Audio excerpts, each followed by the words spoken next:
Man, I haven't been recording this so far. That sucks. Well, I just pressed record now. So for those of you, let me back up, guys. For those of you who are watching on recording, I did not record the first 5 minutes of this. So essentially what we've been talking about is the length requirements for the discussion post and how each question, so for number 1, 2, 3, 4, and 5, needs detailed sentences in the order of 5 to 6 sentences per question. So for question 2, identify and define at least 2 concepts from the week 1 reading. This is where you would not just say, okay, I like this concept and I like this concept, but this is where you would define the concepts as well. And you would have your sort of interpretation of the dictionary definition, emphasis on your interpretation, and then also identifying, maybe telling us a little bit about the concept. Question 3 says, provide an example of how these concepts tie into the activity you described above. So whatever activity you talked about in question 1, you'll talk about how you can connect that activity to the concepts that you enjoy. Question 4 says, what percentage of your play goals did you complete this week? That's one question for part 4. Another part is, how did your play impact your mood, motivation, self-esteem, or relationships? And number 5 does not require a paragraph. It just requires you to upload an image of you engaging in play. Does everyone understand so far? Great. So that's due every Thursday. Again, for this, at the very, very minimum, I should see 4 paragraphs, since there's 4 questions and an image. But really, I should see, for number 1, since there's 2 questions, 1 really long paragraph, number 2, a good sized paragraph, number 3, a good sized paragraph, and number 4, a long paragraph, since it has 2 questions. Then after you make your initial post, you make your 2 response posts. This is where you will actually read someone else's initial post, and you'll respond in the following format. So you can't just respond and say, awesome post, great post, I liked your post. You must use the RISE model. That would be preferable, Cecily. Certainly, for instance, it wouldn't take 5 to 6 sentences to describe an activity, but it would be hard to answer both what do you enjoy most about that activity and how would you talk others into the activity if you only use 5 to 6 sentences total. So I'm not saying for question 1 you need to use 10 to 12 sentences, but if it's asking 2 questions, it probably should be a little bit longer than 5 to 6 sentences. Does that? Okay, good. So for the response posts, you must use the format of the RISE model, and it consists of 4 steps, going from least engaging to most engaging, or I don't know if engaging is the right word, but essentially each step will increase in its difficulty. So reflect, you're just sharing your initial reaction to the post. So you read the post and you have an initial reaction to the post. You might resonate with something in particular in the post. You may make a deep connection with someone based on a reference that they made. You may dislike something. The reflect is just where you give your general reflection on what you read. The inquire step is where you ask a question, make it a thoughtful question. So I've had some people ask more rhetorical questions, such as, you know what I mean, or something like that. That's not going to get you credit for the inquire step. Ask a thoughtful question. The suggest step is where you point out anything that you think can be improved about the discussion post. So your answer for this question was unclear. Maybe you can do XYZ. Make sure you are meeting the 5 to 6 sentences per question. Maybe you can add in a little bit more detail on this answer. It's constructive criticism on the discussion post itself. And elevate is where you try to help your classmate think about a problem in a new way or think about a solution in a new way. You try to elevate their thinking. You try to impart wisdom. You try to give insight. That's what the elevate step is. I would recommend maybe 2 sentences for each. Inquire obviously could be 1 sentence because it's a question, but I would say 1 to 2 sentences for each step of the RISE model. So you should have anywhere between, I would say, 5 and 8 sentences for your RISE model. And remember, you're going to be making 2 response posts. So you'll respond to one classmate, 5 to 8 sentences long. You respond to another classmate, 5 to 8 sentences long. Does everyone understand?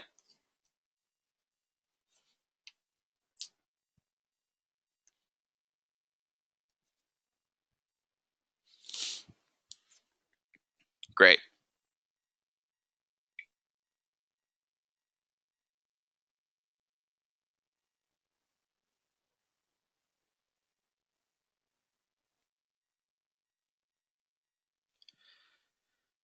All right.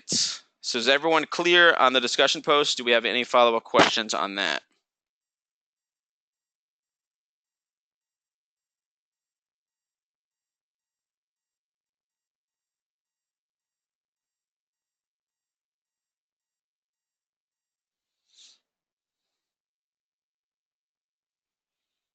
All right, so let's hop into integrative learning.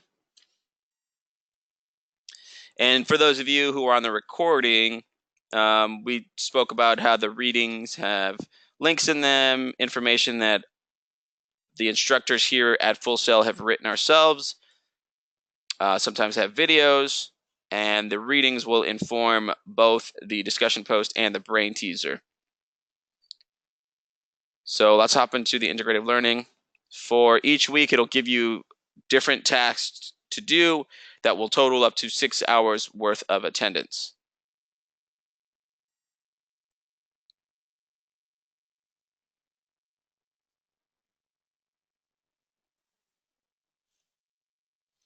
So for week 1, you have a quick checklist here, making sure that you will not forget to do anything. Number 1 is attend or watch the GTT session. So you are doing that right now. Number 2 is complete the E3 assessment, which all the information is right here.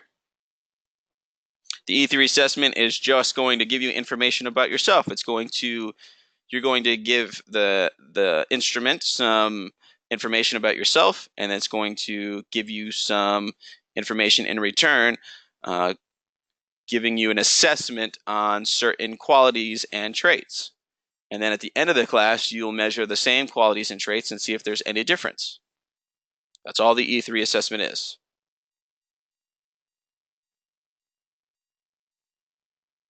Yep, you don't have to do anything else except attend or watch. So what GTT does is there's ways to record who either attended the session live or who either watched it on the recording, and we can determine from those capabilities that you actually watched it. So it'll let us know how long you were in there, things like that. So you don't have to do a sign-in sheet or anything. You just have to be here.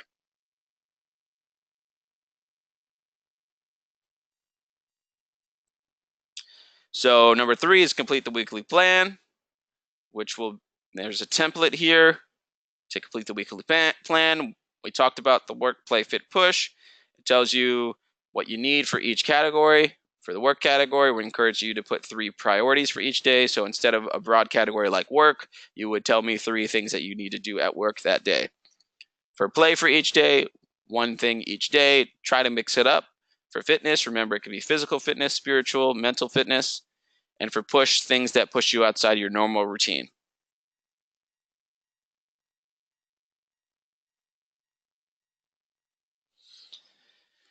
So on your end, Mark, for the email, normally you have to set up Outlook and set up your email through that. That's probably something FSO support can help you with. I'm not exactly sure how you would go about setting up your student email, but FSO support should be able to help you with that. And if they can't, just let me know.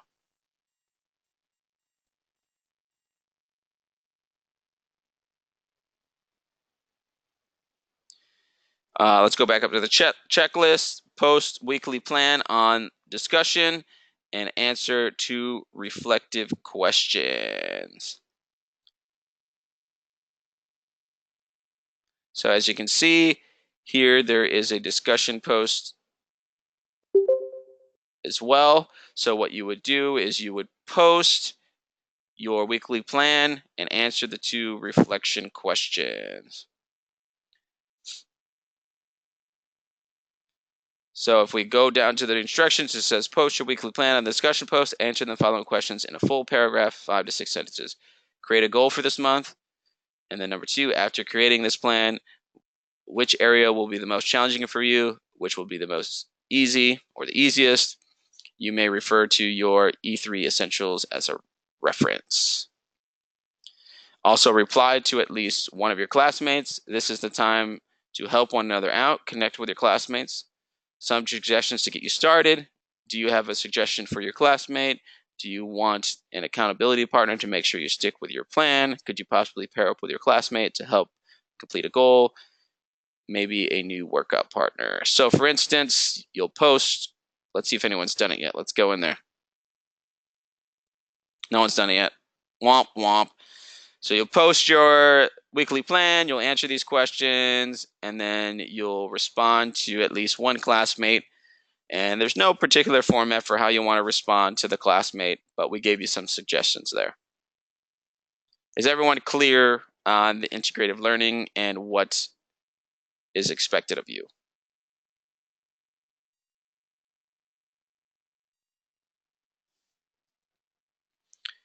Then from there, you'll just go into your brain teaser, which is due on Sunday every week.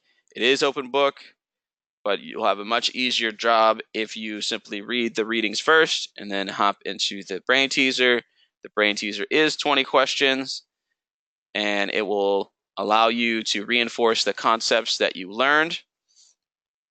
I'd really encourage you guys to use the reading as little as possible during the test, but certainly use it as, a safety net. So you obviously are allowed to use it as much as you want, but if you really want to test yourself and get a lot out of this class, do the reading and see how many questions you can answer without having the reading open.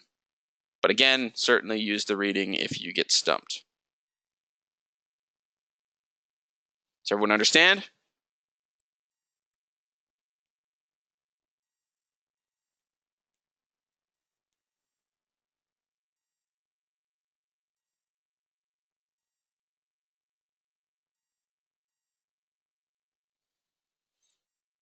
Great.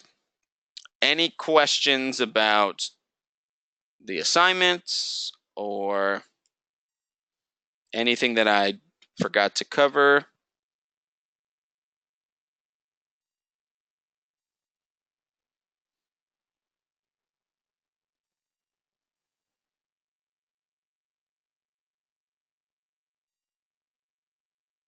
Bonus material is just there for your own personal enjoyment. It's information that we feel will enhance your experience with the class, but it's not required for you to do. It's not required for you to open.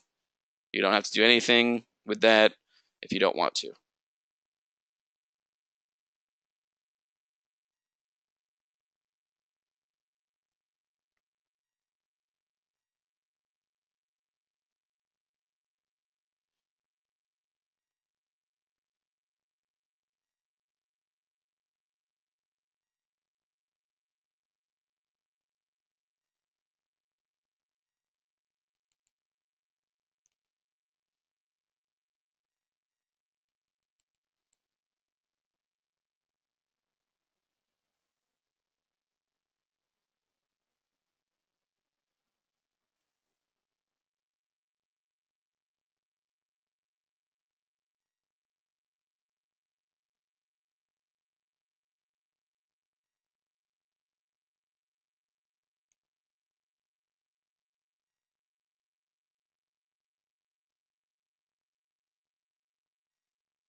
All right, someone says, do you offer GPS points for it?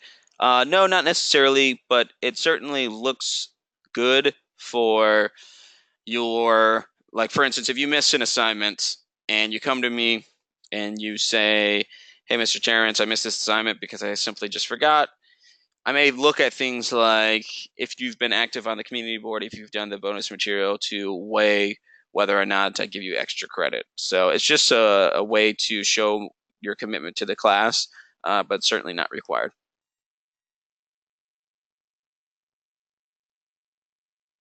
Will every integrated learning include an online lecture? No, just this week. How to use a reading with the quiz? You can just have you can have a tab open with the reading, and you can have a tab open for the quiz. That's the easiest way to do that. Again, you probably should do the reading first.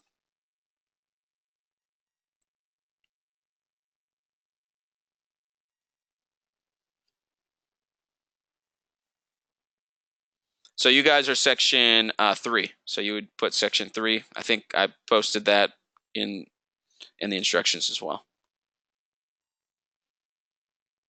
Yes, Mark, I do believe the bonus material would give you a better understanding of the topics covered.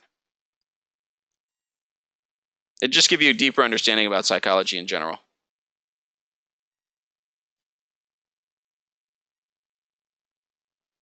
No problem, Deegan. No problem. Any other questions I can answer?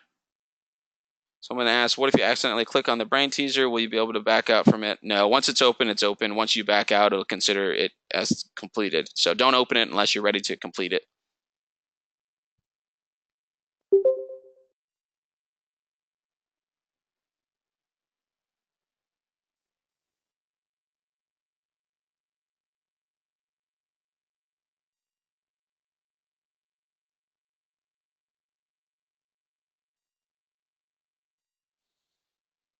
All right, guys, I appreciate you being here. If you think of any other questions, just reach out to me.